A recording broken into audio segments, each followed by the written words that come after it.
Hello everyone, আসসালামু আলাইকুম। আশা করছি আপনারা সবাই ভালো আছেন।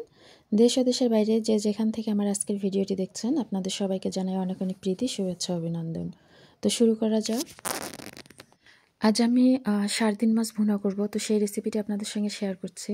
তো এই সার্দিন মাছকে এখানকার লোকাল বাজারগুলোতে কলম্বো মাছও বলে থাকে। তো সেই সার্দিন বলেন আর কলম্বো বলেন, সেই মাছটির রান্নার রেসিপিটাই আপনাদের সঙ্গে শেয়ার করছি। এই তো মাছগুলো রান্নার পূর্বে আমি মাছ কীভাবে কেটে নিচ্ছি তো সেটাও আপনাদেরকে দেখিয়ে দিচ্ছি। তো এই মাছগুলোর স্কিনটা এত পাতলা যে এর জন্য বটি কিংবা ছুরি ব্যবহারের কোনো প্রয়োজন হয় না। হাত দিয়ে এভাবে আঁশগুলোকে উঠিয়ে নেওয়া যায়। তো দেখতেই থাকেন আমি কীভাবে মাছগুলোকে পরিষ্কার করে নিচ্ছি। এবারে একটি কাঁচির সাহায্যে এর চারপাশে যে পাখনাগুলো আছে সেগুলোকে কেটে নিচ্ছি, মাথাটাও কেটে নিচ্ছি। আর ভিতরের যে ময়লাগুলো আছে তো সেগুলোকে বের করে সবগুলো মাছ এভাবেই কাটবো এবং ভালো করে ধুয়ে নেব। তো এভাবে আমার সবগুলো মাছ কেটে নেওয়া হয়ে গেছে। আবারও ভালোভাবে ধুয়ে একটি প্লেটে নিয়ে নিচ্ছি। একটি কাছ থেকে দেখিয়ে দিচ্ছি মাছগুলো কাটার পর আসলে এরকমই হয়। তো চলে যাচ্ছি মূল রান্নায়। আর এই রান্নাটা হবে খুব সহজভাবে। তো এর জন্য আমি এখানে নিয়েছি লবণ, হলুদ গুঁড়া, মরিচ গুঁড়া, জিরা, ধনিয়া গুঁড়া আর পেঁয়াজ কুচি। তো রান্নাটা করব আমি সরিষার তেলে। তো চুলা অন করে চুলায় একটি প্যান বসিয়ে দিচ্ছি। আর এখন দিয়ে দিচ্ছি এর মধ্যে পরিমাণ মতো সরিষার তেল। তেলটা গরম হলেই দিয়ে দিচ্ছি আমি পেঁয়াজ কুচি। আর পেঁয়াজটা একটু ভেজে নেব। হালকা সোনালি কালার হয়ে আসলে এক এক করে আমি সব মশলাগুলো দিয়ে দিব। তো মশলাগুলো দেওয়ার আগে আমি একটু সামান্য পানি দিয়ে নিলাম, এতে করে মশলাগুলো পুড়ে যাবে না। তো এই তো পানি দিয়ে নাড়াচাড়া করে মশলাগুলো দিয়ে দিচ্ছি। তো মশলাগুলো দেওয়ার পরে খুব ভালোভাবে মশলাগুলোকে কষিয়ে নিতে হবে। তো আমি একটু করে পানি দেবো আর কষিয়ে নেব। আর এই গ্রেভিটা যত ভালোভাবে কষানো হবে মাছটার স্বাদ আসলে ততই ভালো হবে।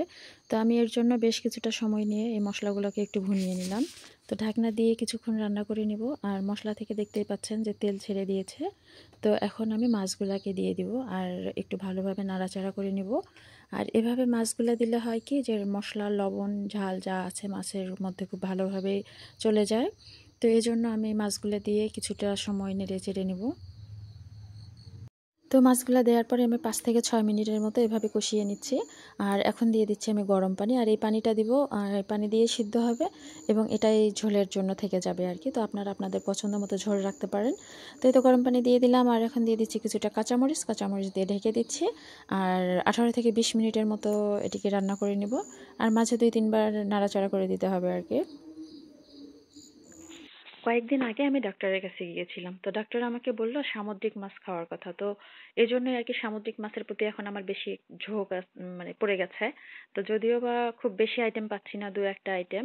তো সেদিন বাজার থেকে নিয়ে আসলাম সার্ডিন। তো ভাবলাম আমি যখন খাচ্ছি তো আপনাদের মাঝেও শেয়ার করি। আর চেষ্টা করবেন আপনারাও দেশি মাছের সাথে সাথে সামুদ্রিক এই মাছগুলো খাওয়ারও।